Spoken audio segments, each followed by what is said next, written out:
नमस्कार। आज हम बात करेंगे राहु के ट्रांजिट के बारे में। राहु जो कि एक मेलेफिक प्लेनेट है नवग्रह में, ब्रह्मांड में। और राहु जो है एक शैडोई प्लेनेट है सैटर्न का। शनि महाराज के ये शैडोई प्लेनेट हैं और एस्ट्रोलॉजी में, और राहु को एक मेलिफिक प्लेनेट की संज्ञा दी गई है एस्ट्रोलॉजी में। और राहु जो है वो बिना फिजिकल स्ट्रक्चर के ही ट्रांजिट करते हैं, और जब वो ट्रांजिट करते हैं तो हमेशा रेट्रोग्रेड मोशन में होते हैं। यानी कि राहु जो है हमेशा रेट्रोग्रेड ही रहते हैं।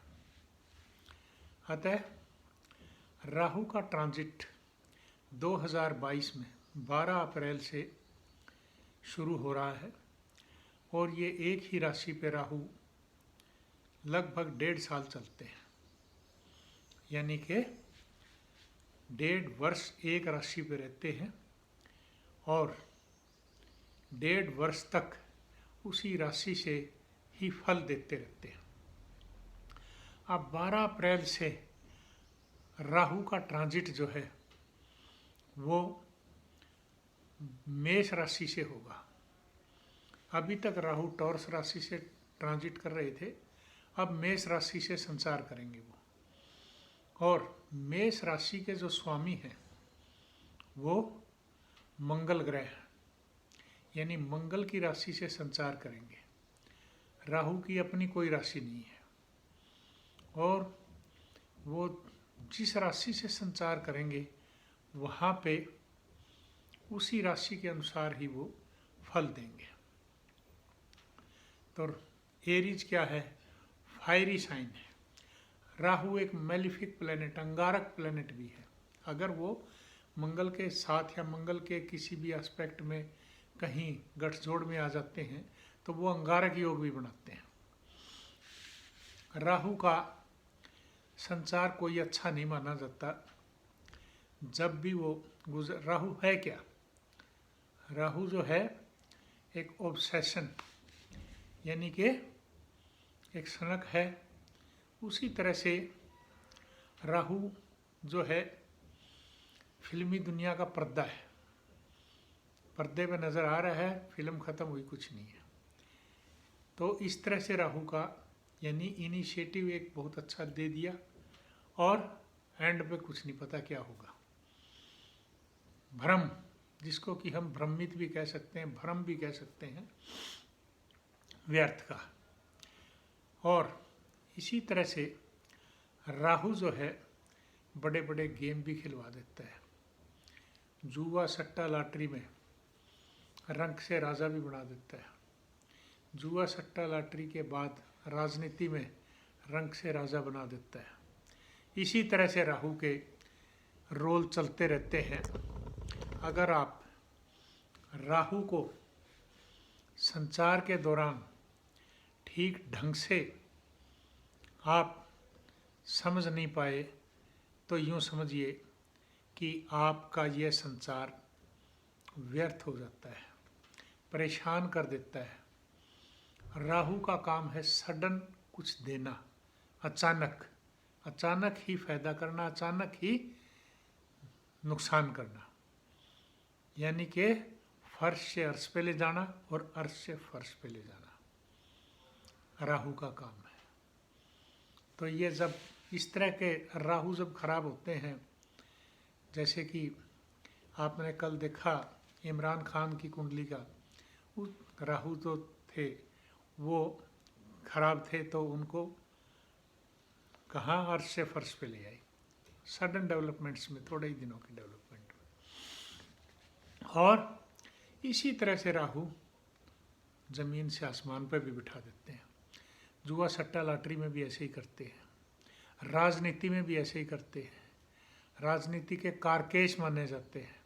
शनि के शैडोई प्लैनेट है, तो शनि के कार्यों पे भी सुचारू रूप से काम करते रहते हैं।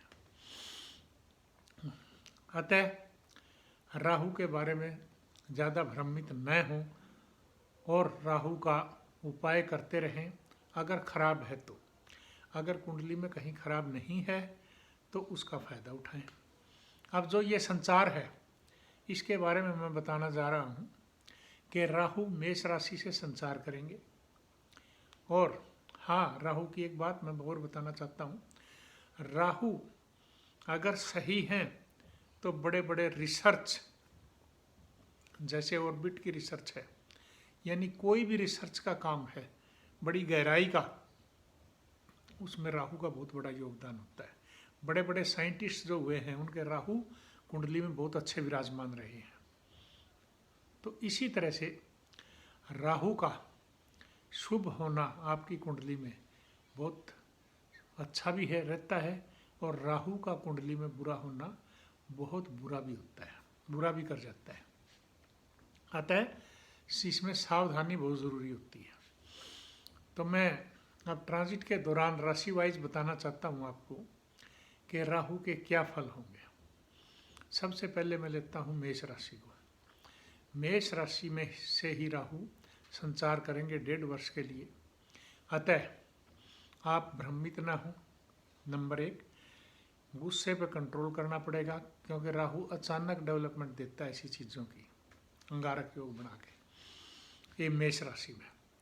और तीसरी बात, आपको राहु जो है पंचम और नवम भाव और सप्तम 3 जगह उनका एस्पेक्ट भी है।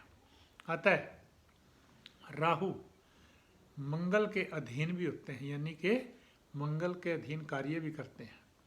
तो राहु आपके लिए कोई ज़्यादा से बुरे नहीं हैं, बशर्ते कि आप सावधानी से चलें, आपको फायदा देंगे अचानक सही संचार के दौरान। टॉरस राशि के लिए नंबर 2 राशि वृषभ राशि, उसमें राहु 12वें भाव से गुजरेंगे। अगर आपकी विदेश यात्रा वगैरह है या जन्म स्थान से दूर जाके आप कार्य करना चाहते हैं तो आप लाभ उठा सकते हैं। और राहु से और व्यर्थ के खर्चों से आपको सावधानी रखनी है। हॉस्पिटल वगैरह के खर्चों से भी बचने की कोशिश करें, यानी कि अपने शरीर का ध्यान रखेंगे तो फायदे में रहेंगे। मिथुन राशि के जातकों के लिए राहु 11th यानी 11वें भाव से गुजरेंगे, तो उनके लिए खुशखबरी भी है कि वो अपना शेयर मार्केट वगैरह में या कहीं पैसा जो लगाएं सोच समझकर, तो वहाँ वो फ़ायदा उठा सकते हैं। और इसके साथ साथ यानी कि प्रॉपर्टी वगैरह में या कहीं उच्च पदों पर जाने की इच्छा है तो वहाँ भी राहु आपका फ़ायदा दे सकते हैं, चाहे वो राजनीति है चाहे वो सर्विस है, चाहे, और आपके प्रमोशन वगैरह में रुकावट नहीं डालेंगे। कर्क राशि है, कर्क राशि के 10वें भाव से राहु गुजरेंगे। आपके प्रोफेशन में बदलाव आएगा और इस बदलाव में आप फ़ायदा उठा सकते हैं, क्योंकि यहाँ राहु शुभ फल देते हैं। इसी तरह से सिंह राशि है, उसके 9वें भाव से गुजरेंगे। आप लंबी यात्रा पे जाएंगे और लॉन्ग जर्नी यानी जिसमें फॉरेन भी आ गया, उसमें आपको हायर एजुकेशन में और इन चीज़ों में फ़ायदा होगा, बशर्ते कि आप थोड़ा बहुत धार्मिक ज़रूर रहें, तो आपको ज़्यादा फायदा करेंगे। नंबर 6 की राशि है जो कन्या राशि वर्गो, उसमें राहु जो है 8वें भाव से गुजरेंगे। 8वें भाव से राहु का गुजरना, आप अपने जो है गाड़ियाँ सावधानी से चलाएं, शरीर का ध्यान रखें, बीमारियों से बचाव रखें और व्यर्थ के झगड़े फसाद में ना फंसें, तो आप ठीक रहेंगे। सावधानी जितनी रखेंगे उतना फ़ायदे में रहेंगे। और आपकी कुंडली में राहु किस जगह बैठे हैं उसका भी आप किसी अच्छे ज्योतिषी से विश्लेषण करवाएंगे तो शायद आपको कुछ फ़ायदा हो। इसी तरह से राहु तुला राशि के लिए 7वें भाव से गुजरेंगे, और 7वें भाव से राहु गुजरने पे आपके व्यापार वगैरह में आपको सावधानी, बिजनेस में सावधानी ज़रूरी है। इसी तरह से अगर आप सर्विस वगैरह में हैं तो वहाँ भी सावधानी ज़रूरी है। अगर आप राजनीति में जाना चाहते हैं तो क्योंकि राहु केंद्र में आने के बाद राहु फायदा ज़रूर देते हैं, लेकिन सावधानी के साथ, धोखे भी हो जाते हैं।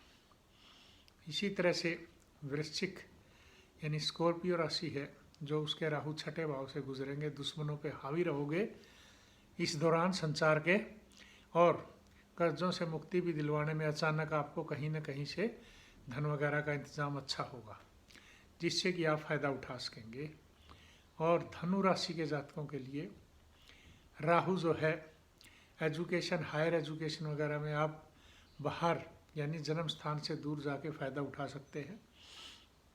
आपकी औलाद के लिए ऐसे समय में सावधानी की ज़रूरत है, और आप अपनी कुंडली का विश्लेषण ज़रूर करवाएं, ताकि आगामी संचार में आपको दिक्कतें न आए। मकर राशि के जातकों का राहु चौथे भाव से गुजरेंगे, चतुर्थ भाव से।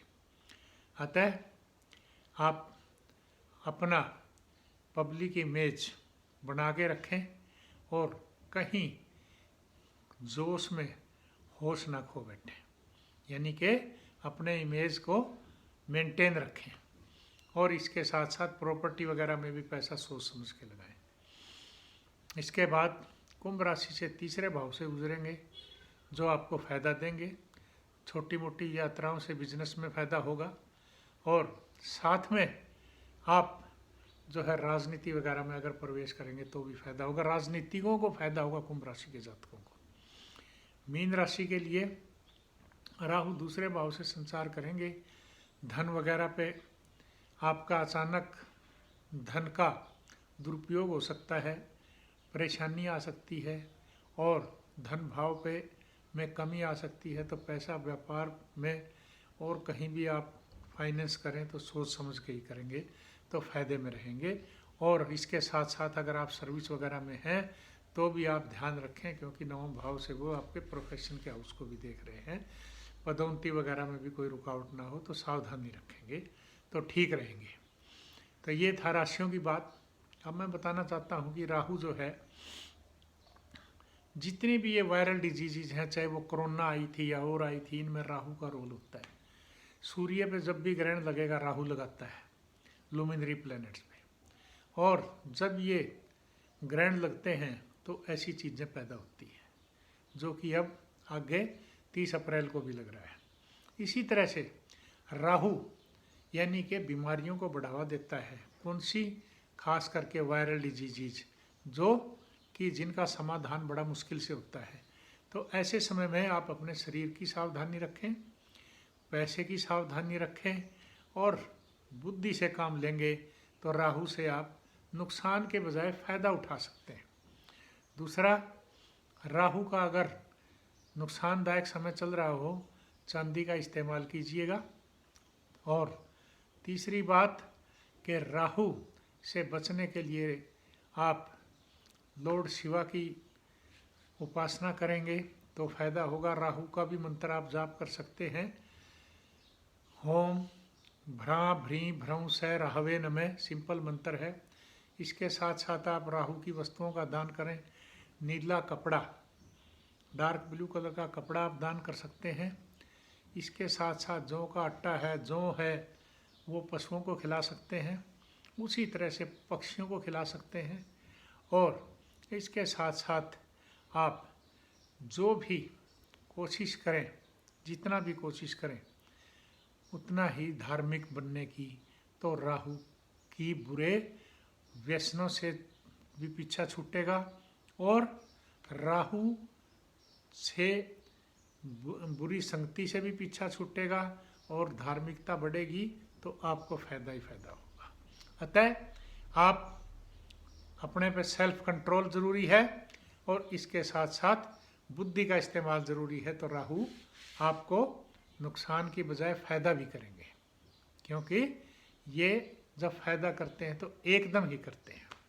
इसी तरह से देश दुनिया की बात है, जिन देशों का राहु खराब है कुंडली में, वहाँ पे नुकसान ही नुकसान होगा। और जिन देशों का राहु बढ़िया है, देश है, प्रदेश है, चाहे वो हेड हैं, तो उनका राहु अच्छा है, तो वहाँ अचानक फ़ायदे भी होंगे काफ़ी। तो ये है राहु के बारे में आज की चर्चा, और मैं यहीं समाप्त करता हूँ। धन्यवाद, नमस्कार।